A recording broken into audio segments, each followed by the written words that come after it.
matiin. Matiin aku mau pikir. Kita mau sakit.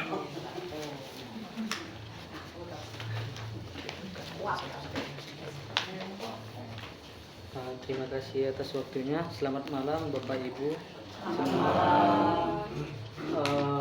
Bacaan kita pada hari ini terambil dari Yohanes 5 ayat 1 sampai 15.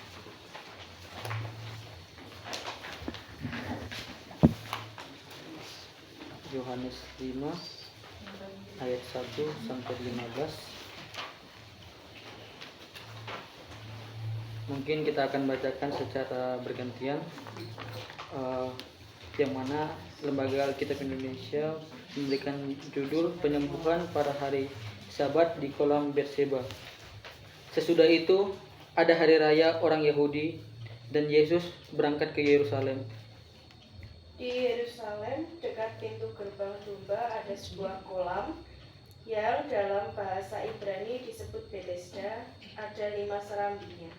Dan di serambi-serambi itu berbaring sejumlah besar orang sakit, orang buta, orang-orang timpang, dan orang-orang lumpuh yang menantikan goncangan air kolam itu.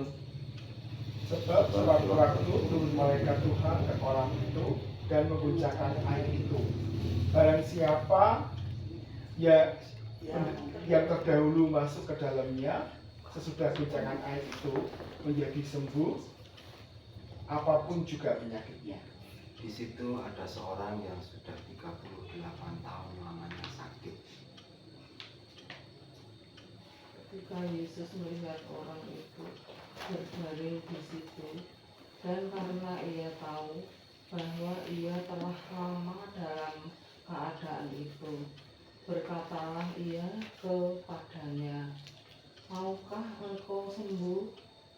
Jawab orang sakit itu kepadanya, "Tuhan, tidak ada orang yang menurunkan aku ke dalam kolam ini apabila airnya mulai goncang. Dan sementara aku menuju ke kolam itu, orang lain sudah turun mendahului aku." Kata Yesus kepadanya, "Bangunlah, angkatlah tilammu dan berjalanlah." Dan pada saat itu juga sembuhlah orang itu, lalu ia mengangkat tilamnya dan berjalan. Tetapi hari itu hari Sabat. Karena itu orang-orang Yahudi berkata kepada orang yang baru sembuh itu, "Hari ini hari Sabat dan tidak boleh engkau memikul tilammu." Akan tetapi ia menjawab mereka, "Orang yang telah menyembuhkan aku, dia yang mengatakan kepadaku, angkatlah tilammu dan berjalan." Mereka bertanya kepadanya, "Siapakah orang itu yang berkata kepadanya, angkatlah tilammu dan berjalanlah?" Tetapi orang yang baru sembuh itu tidak tahu siapa orang itu, sebab Yesus telah menghina ke tengah-tengah orang banyak di tempat itu. Kemudian Yesus bertemu dengan dia dalam bait Allah, lalu berkata kepadanya, "Engkau telah sembuh, jangan berbuat dosa lagi, supaya padamu jangan terjadi yang lebih buruk." Orang itu keluar lalu menceritakan kepada orang-orang Yahudi bahwa Yesuslah yang telah menyembuhkan dia. Demikianlah firman Tuhan. Bapak Ibu dan saudara-saudari, dalam Alkitab ini atau dalam Injil Yohanes ini menjelaskan akan kepedulian dan kasih Yesus kepada orang-orang yang mana ia melakukan bukan hanya kepada orang-orang yang di sekitar dia, tetapi ia melihat kepada orang-orang yang mana yang benar-benar menunggu lama dan merasa terpuruk, dan mana sebenarnya pada saat itu Yesus murid-muridnya juga bukan sekedar hanya datang, murid-muridnya juga dapat menyembuhkan, sama halnya seperti Yesus ketika ia menggunakan ketika murid-muridnya menggunakan nama Yesus, maka murid-muridnya dapat menyembuhkan sama seperti apa yang dilakukan Yesus kepada orang itu. Sehingga ketika Yesus menyembuhkan, ia juga menggunakan nama Allah, yaitu nama Bapa. Yaitu kembali kita ke dalam buku, menurut Kementerian Pendidikan, inklusi adalah pendekatan untuk membangun lingkungan yang terbuka bagi siapa saja dengan latar belakang dan kondisi yang berbeda-beda. Yang mana inklusi ini mengartikan untuk merangkul orang-orang yang terpinggirkan atau tersingkirkan dari golongan-golongan yang itu meliputi baik kekurangan terhadap fisik atau mental, baik keperbedaan suku, status, budaya atau kepribadian atau lain sebagainya. Yang mana dari penjelasan di atas, gereja yang inklusif adalah gereja yang berupaya untuk mewujudkan akan kesetaraan dalam keterlibatan kebersamaan kita bersama dalam mengatasi keragaman umat manusia, khususnya dengan penyandang disabilitas. Yang mana berbicara tentang disabilitas, ini menjelaskan tentang kita kepada kita, yaitu akan kekurangan yang kita miliki. Seperti yang kita ketahui, sebenarnya kita semua itu sebenarnya tergolong akan disabilitas, yang mana ketika kita mengalami kekurangan seperti dari sensori atau fisik kita atau jiwa kita atau melalui panca indera kita yang kita miliki, sebenarnya kita sudah tergolong akan disabilitas tersebut. Sama halnya ketika kita sulit untuk melihat jarak jauh sehingga kita menggunakan kacamata, itu sudah tergolong disabilitas. Atau ketika kita sulit untuk bergerak atau melakukan aktivitas, itu mungkin sudah ditergolongkan orang disabilitas atau memiliki keterbatasan yang kita miliki.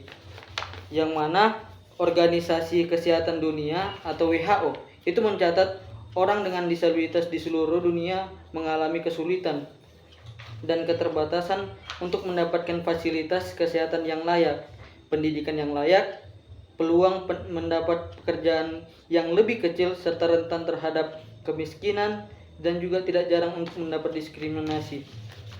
Yang mana Bapak Ibu semua dapat kita lihat, mungkin istilah disabilitas ini bukan tiba-tiba muncul, melainkan adanya perkembangan istilah yang ada. Seperti halnya istilah disabilitas itu yang pertama itu muncul yaitu dengan sebutan cacat atau adanya cacat, yang mana seseorang memahami cacat itu bisa saja berasal dari dosa keturunan atau dosa yang kita lakukan sendiri, yang mana itu juga terjadi karena banyaknya faktor. Dan kemudian adanya perkembangan istilah ini berkembang, yaitu dari tunanetra, tunarungu, tunadaksa, dan sampai kepada saat ini yaitu disabilitas atau dianggapnya kurang mampu sehingga dianggap untuk tidak bisa melakukan sesuatu. Namun adapun istilah lain yaitu untuk yang lebih halus yang dikenal sebagai difabel, yang mana artinya itu seseorang yang memiliki kekurangan dalam kemampuan yang ia miliki, namun ia memiliki kemampuan yang lain yang lebih hebat daripada orang-orang biasa. Seperti halnya ketika seseorang sulit untuk melihat, namun ia memiliki kemampuan yang sangat istimewa di bernyanyi. Sehingga sebenarnya banyak sekali orang dalam kondisi yang kekurangan ini, baik dari fisik maupun pendengaran serta penglihatan, atau bahkan ketika berpikir atau melakukan tindakan. Yang mana dengan kondisi yang demikian, maka gereja sebagai perwujudan persekutuan akan kasih Allah itu diajak untuk senantiasa bersolidar sebagaimana Allah bersolidar terhadap manusia. Solidaritas Allah itu diwujudkan dalam penderitaan Yesus untuk menyelamatkan manusia. Karena keselamatan itu gereja dipanggilan untuk bersama-sama menjadi pelaku firman Allah yang senantiasa membawa kabar pembebasan dan sukacita sebagaimana Allah melakukannya untuk semua umat manusia. Dan secara sederhana mewujudkan kesetaraan ini dapat dilihat dari usaha gereja untuk menyediakan sarana dan prasarana yang mudah diakses bagi kaum disabilitas. Pelibatan penyandang disabilitas dalam peribadatan dan rangkaian liturgi yang ramah. Mungkin dapat kita lihat ketika liturgi yang ada, seseorang itu sulit untuk berdiri dan duduk, dan liturgi yang ramah itu mengkondisifkan akan hal itu dan lain sebagainya. Sedangkan secara pemahaman gereja yang inklusif itu penyandang disabilitas adalah gereja yang mampu melihat bahwa penyandang disabilitas adalah sebagai bagian dari ciptaan Tuhan yang sempurna, ciptaan yang segambar dan serupa dengan Allah. Itu tidak dipahami dari aspek fisik saja, melainkan dapat kita lihat dari jiwa manusia yang berhubungan manusia dengan Allah. Pada kunjungan yang kedua di Yerusalem, yaitu Yesus tidak langsung menuju bait suci. Sebaliknya, ia justru pergi ke tempat di mana orang-orang yang tidak diperkenankan memasuki bait suci berkumpul untuk penyembuhan. Di sana disebutkan banyak orang yang menantikan akan kesembuhan itu, dan pada zaman saat itu orang-orang yang mengalami sakit adalah mereka yang dianggap mendapat hukuman Allah karena mereka dijauhi dan diasingkan karena dianggap dosa. Dan ini serupa dengan apa yang tadi sudah saya jelaskan, yaitu ketika seseorang cacat, yaitu dari lahir, maka seseorang itu menganggap dirinya telah berdosa, atau baik dari dosa yang ia telah lakukan maupun dari dosa keturunan. Dan singkat cerita, Yesus menghampiri salah satu dari mereka lalu menyembuhkannya. Di dalam Injil Yohanes tidak disebutkan mengapa Yesus memilih orang itu, namun justru melalui peristiwa ini Injil Yohanes hendak menegaskan bahwa keselamatan seseorang itu bukan diukur dari kadar imannya, melainkan itu semua murni karena karunia dari Allah. Tindakan Yesus menegaskan keselamatan adalah anugerah Allah kepada semua orang, yaitu tanpa membeda-bedakan. Karena dapat kita lihat pada situasi pada saat itu, semua orang satu sama lain berusaha untuk tidak menganggap, yaitu berusaha untuk menjatuhkan satu sama lain agar ia terlebih dahulu mendapat keselamatan, sehingga Yesus berbeda, tidak melakukan hal itu, melainkan Yesus memperhatikan orang-orang yang paling sulit untuk sampai kepadanya. Kesembuhan ini selain menjadi pemulihan atas fisik, juga pemulihan pada relasinya dengan sesama, yang mana pemulihan itu memungkinkannya untuk dapat beribadah di bait suci kembali. Karena kesembuhan dari Yesus, orang itu kemudian dipanggil untuk tidak melakukan dosa lagi. Ini juga menjelaskan tentang bagian dosa yang sebelumnya, dan dosa yang dimaksud oleh Yesus adalah dosa karena ketidakkepercayaan akan karunia keselamatan Allah. Perkataan Yesus juga menjadi refleksi bahwa setiap dari kita yang telah menerima anugerah keselamatan dipanggil untuk tidak melakukan dosa lagi. Kita tidak lagi membedakan akan manusia-manusia, karena dengan merenungkan dosa, kita bukan sebagai orang-orang yang memilih atau membeda-bedakan yang mana yang diselamatkan, melainkan senantiasa untuk menjadi pelaku firman yang memberi keselamatan dan pemulihan bagi sesama kita. Selanjutnya kita akan masuk kepada pertanyaan-pertanyaan dan diskusi. Nah, mungkin yang pertanyaan yang pertama, apa yang sebenarnya ingin Yesus ajarkan kepada kita melalui mujizat kesembuhannya? Mungkin dari diskusi ini apakah ada Bapak Ibu yang ingin mau menjawabnya terlebih dahulu? Saling pujian dulu Pak. Saling pujian. Pujian KJ 432 bait 1 dan 2. Ya Pak Guru. 432.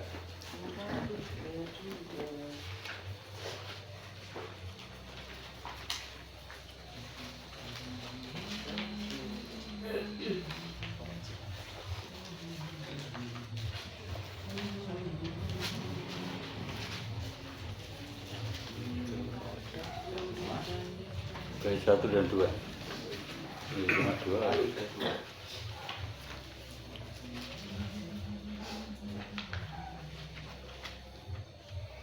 Jika padaku ditanyakan, Jika padaku ditanyakan apa akan kuberitakan pada dunia yang penuh penderitaan,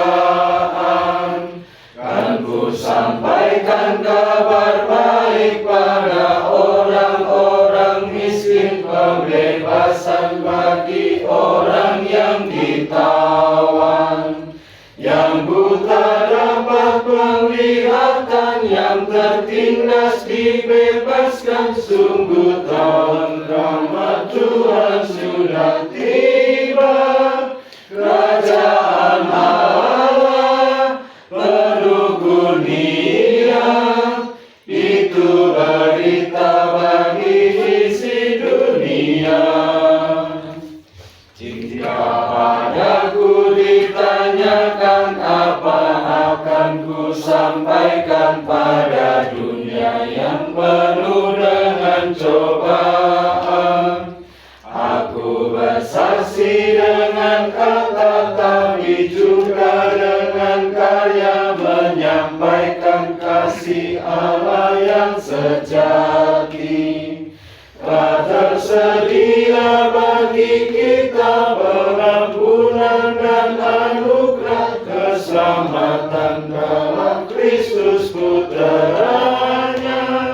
Kerajaan Allah penuh kurnia, itu berita bagi isi dunia. Ya, terima kasih. Monggo, ini pertanyaan. Bahan diskusi ada 4. Yang pertama, apa yang sebenarnya ingin Yesus ajarkan kepada kita melalui mukjizat kesembuhannya. Yang kedua, bagaimana pandangan terhadap orang dengan disabilitas di gereja Anda. Apa saja contoh tindakan gereja yang inklusi dengan penyandang disabilitas. Apakah gereja Anda sudah melakukannya? Yang keempat, apa saja tantangan di gereja Anda dalam mewujudkan gereja yang inklusi bagi disabilitas. Nah, ini di dalam pertanyaan-pertanyaan ini menyangkut atau nyenggol-nyenggol, yaitu gereja kita khususnya. Nah, tadi sudah diutarakan, yaitu disabilitas ini bukan hanya cacat dari lahir atau dan sebagainya. Ini banyak sekali kalau memang kita telusuri, kita hayati, ini banyak sekali. Nah, apakah di gereja kita ini sudah atau belum, atau bagaimana secara langsung maupun tidak langsung untuk menangani disabilitas ini. Monggo Bapak Ibu sederek. Mari Bapak Ibu Saudara.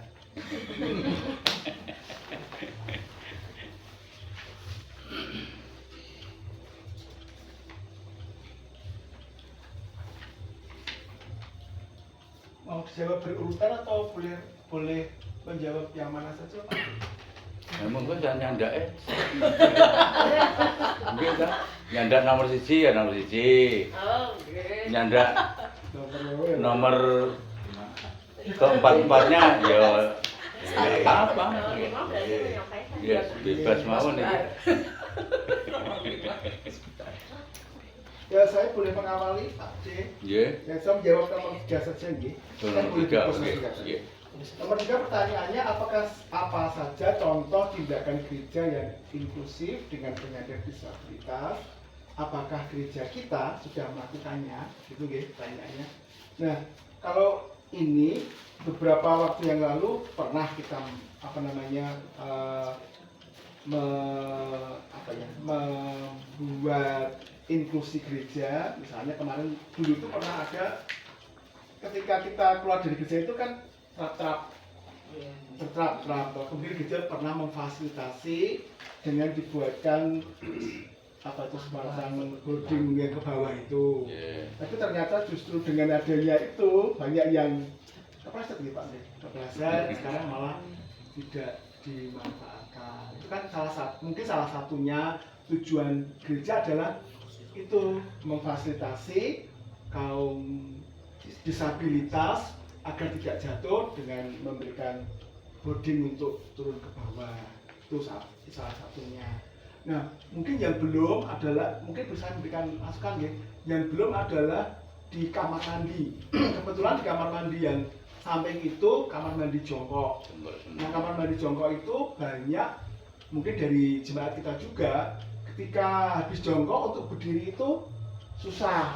Sehingga mungkin saya mengusulkan juga ke gereja, mungkin perlu diparingi tempat pegangan untuk bisa beranjak dari jongkoknya itu. Nah, itu kan juga salah satu bentuk dari layanan kita untuk kaum disabilitas. Mungkin seperti itu saya mengalami.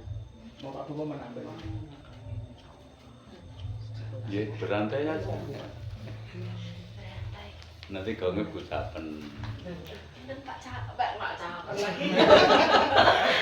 Pak Pen. Pak Pen itu nanti yang ngoreksi.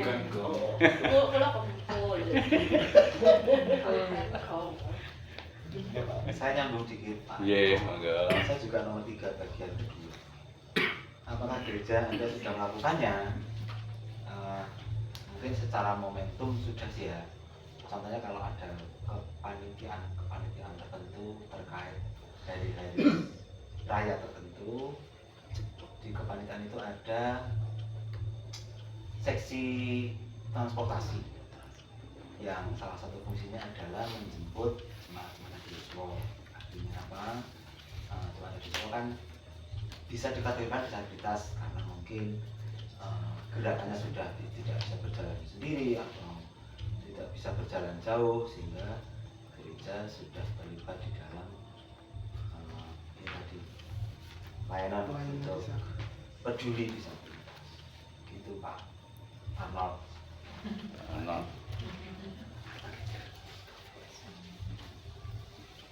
Sinten maling yang boleh nyambung? Siapa lagi yang menyambung? Anton terjemahannya Pak. Yo iya toh.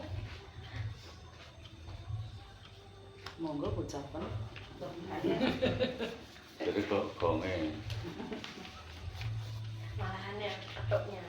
Kenapa saronnya? Kalau menurut saya tindakan gereja yang inklusi dengan penyandang disabilitas ya pastinya tadi menyediakan untuk segala macam hal, mungkin juga terkait yang simpel-simpel saja atau yang belum ada begitu. Besok kan kita unduh-unduh itu mau mengadakan TV begitu, TV LED ya Pak, Iya. kalau nggak salah. Nah, kan mungkin juga banyak Bapak Ibu yang rabun atau kurang dapat melihat kalau hanya kecil, nah mungkin agak dibesarkan, itu mungkin kalau budgetnya mau memenuhi, jadi kita juga mendukung. Nah, kemudian juga untuk kalau sekarang ini di gereja kita sudah ada live streaming, itu kan memfasilitasi jemaat yang sudah sangat terbatas untuk bergerak untuk ke gereja begitu. Itu sudah kita lakukan. Kemudian juga untuk disabilitas di tempat kita itu mungkin ditunjukkan dengan, mungkin kita juga karena mengikuti liturgi tata ibadah yang duduk berdiri ya ada plus minusnya.